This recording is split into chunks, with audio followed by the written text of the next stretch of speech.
ഇടുക്കി കാന്തല്ലൂരിൽ റിസോർട്ടുകൾക്ക് സമീപം കാട്ടാനകളെത്തി. വിനോദസഞ്ചാരികളും നാട്ടുകാരും ഭീതിയിലാണ്. കാട്ടാനകൾ കാർഷിക വിളകൾ വ്യാപകമായി നശിപ്പിച്ചുവെന്നും കർഷകർ പറയുന്നു.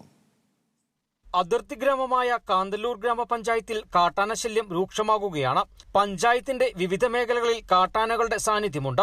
പകൽ സമയത്ത് പോലും കാട്ടാനകൾ ജനവാസ മേഖലകളിലൂടെ സ്വൈര്യവിഹാരം നടത്തുന്നു. രാത്രികാലത്ത് ആളുകൾ പുറത്തിറങ്ങാൻ ഭയക്കുന്ന സ്ഥിതിയുണ്ട്. സബർജല്ലിയും ആപ്പിളും അടക്കമുള്ള കൃഷിവിളകളും കാട്ടാനകൾ നശിപ്പിച്ചുവെന്ന് കർഷകർ പറഞ്ഞു. കുറെ ആളുകൾ വന്നിട്ട് ഇപ്പോൾ കുറെ മാസങ്ങളായി, 5-6 മാസമായിട്ട് ഇവിടെ തന്നെയാണ് ക്യാമ്പ് ചെയ്ത് നടക്കുന്നത്. അതിന് ഫോറസ്റ്റുകാർ അവർ ഓടിക്കാൻ വിളിച്ചാലും വരാൻ മടിക്കുക. പിന്നെ ഞങ്ങൾ എങ്ങനെ ജീവിക്കുമ്പോൾ എങ്ങനെ ജീവിക്കുന്നത്, ഇങ്ങനെയൊക്കെ മൃഗശല്യാണെങ്കിൽ. റിസോർട്ടുകൾക്ക് അരികിൽ വരെ കാട്ടാനകൾ എത്തുന്ന സ്ഥിതിയുണ്ട്. കാട്ടാനകൾ കൃഷിയിടങ്ങളിലൂടെ ചുറ്റിത്തിരിയുന്നതിനാൽ കൂടുതൽ കൃഷിനാശം വരുത്തുമോ എന്ന ആശങ്ക കർഷകർ പങ്കുവച്ചു. കഴിഞ്ഞ കുറച്ചു നാളുകളായി കാട്ടാനശല്യം രൂക്ഷമാണെന്നും കാട്ടാനകളെ ജനവാസ മേഖലയിൽ നിന്നും തുരത്തണമെന്നുമാണ് കർഷകരുടെ ആവശ്യം. Kerala vision news, Idukki.